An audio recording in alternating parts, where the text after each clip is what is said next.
Bienvenue à toi sur ma chaîne des carnets en cristal. Aujourd'hui, je vais te présenter les différents inconvénients qu'il y a à rédiger son journal sur un support électronique. Reste jusqu'à la fin parce que je te prépare un petit cadeau, j'ai un petit bonus à te donner.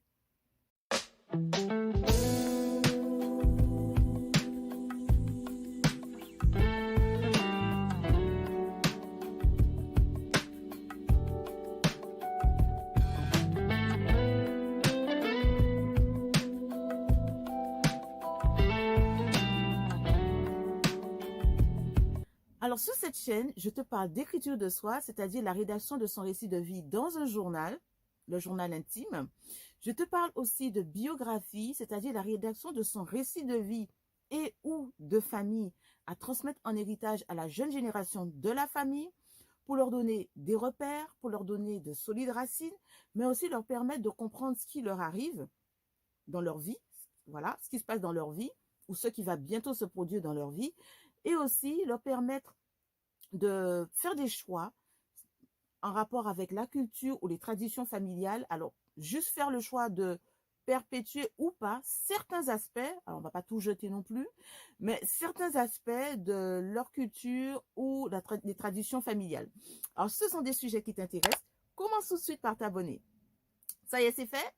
Let's go pour le sujet du jour, à savoir les inconvénients à rédiger son journal sur un support électronique.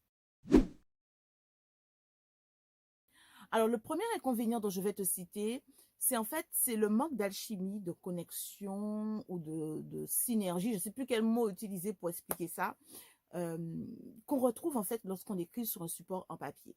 Sauf si tu fais partie de la génération des smartphones, d'Internet, du numérique, du digital.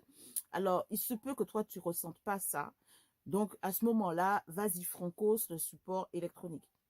Mais par contre, si tu as toujours aimé le papier, toucher le papier, même pour lire en fait, ou pour écrire, alors il se peut qu'il y ait une certaine distance tu ressentes une certaine distance entre le support électronique et toi, et que bon, ça pourrait être aussi la raison pour laquelle tu voudrais pas écrire en fait ton journal. En fait, il te suffirait de choisir le support avec lequel tu matches le mieux pour pouvoir écrire ton journal. Le deuxième inconvénient qu'il y a à écrire son journal sur un support électronique, c'est en fait, si tu perds ton journal, tu perds tout. Le cloud peut être saboté, ton support externe que tu auras utilisé pour pouvoir stocker ton journal peut aussi être défaillant. Et à ce moment-là, tu peux tout perdre. Alors, pour pallier à ça, il est important de faire plusieurs copies. Le troisième inconvénient que je vais te donner concerne, en fait, si tu as choisi de t'enregistrer au quotidien, enfin, de t'enregistrer au format audio, sans conversion texte, et ou au format vidéo. Pourquoi c'est un inconvénient? Parce que c'est pour retrouver les informations dont tu auras besoin. Prenons un exemple. À supposer qu'aujourd'hui, tu écrives ton journal, enfin, tu t'enregistres, parce que tu es convaincu par le contenu de mon journal, tu te dis, tiens, je choisis quand même de m'enregistrer parce que ça va plus vite pour toi par rapport à ta gestion du temps. Hein, voilà, ça va plus vite pour toi et qu'il est plus important de conserver ton récit que de laisser les jours passer sans le faire. Ok, pas de souci.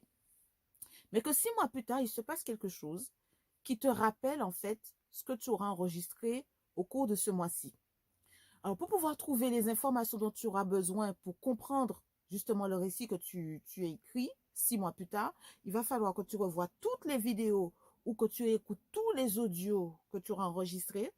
Alors, par expérience, même si tu fais que 5 minutes d'enregistrement sur un mois, je t'assure, c'est pas évident de tout réécouter pour pouvoir trouver l'information. D'accord? Parce que déjà, tu dois te rappeler à quel mois tu as enregistré, à quel mois le fait a été enregistré. Et dans la vidéo, tu dois te rappeler à quel minutage tu parles de la chose. Alors, pour pallier à ça, il y a une solution que j'ai trouvée. Il s'agirait en fait, en parallèle avec l'enregistrement audio ou vidéo, c'est que tu écrives dans un journal électronique ou au format papier, que tu écrives la date, tu écrives à telle minute tu parles de ça ou à telle minute tu parles de ça. Sauf que ça m'étonnerait que ça t'arrangerait parce que si tu fais le choix du format audio ou vidéo le plus possible, D'accord? Parce que ça t'empêche pas d'écrire aussi sur un support en papier et tout ça, ou d'écrire sur Word ou sous Docs, ou enfin le logiciel, l'application que tu veux. Mais si tu as décidé de faire ce type d'enregistrement le plus souvent que rarement, tu peux être sûr que le fait d'écrire à côté, ça ne va pas t'arranger. C'est la raison pour laquelle écrire sur un support en papier ou écrire sous Docs ou Word, c'est mieux parce qu'on peut plus facilement trouver les informations en lisant en diagonale. Ça va beaucoup plus vite. Donc, c'est en cela, en fait, c'est pour ça que je ne recommande pas l'enregistrement audio sans conversion texte et vidéo au quotidien. C'est par rapport à ça. Sauf dans des cas exceptionnels, tels que la femme enceinte, ou si tu vis une situation particulière et que tu n'as pas un carnet, un stylo avec toi, voilà, ça doit rester exceptionnel parce que après, pour retrouver les informations, c'est balèze, quoi. Maintenant, parlons du bonus que j'ai à t'offrir aujourd'hui. J'apporte la solution à une question qui m'a été posée. Comment sécuriser son journal quand on l'a écrit sur un support en papier et qu'on a cumulé beaucoup de carnets au fil du temps? Alors, la solution idéale, c'est de dématérialiser tous tes carnets, de les numériser avec un scanner, page par page ou par 2 pages, d'accord? Et ensuite, après, tu te crées des fichiers de journal de telle date à telle date, et ainsi de suite. Après, c'est à toi de voir ce que tu fais. Une fois que tu as numérisé tous tes carnets, c'est à toi de voir ce que tu en fais. Soit tu les ranges dans un endroit sous clé ou sous code, tous les carnets en même temps, ou soit tu décides de t'en débarrasser. Alors, ça peut paraître logique, mais je le dis quand même. Si tu as décidé de te débarrasser de tous tes carnets après les avoir dématérialisés, un conseil, prends le temps de passer chaque page à la broyeuse. Parce que c'est de ton journal intime il est question.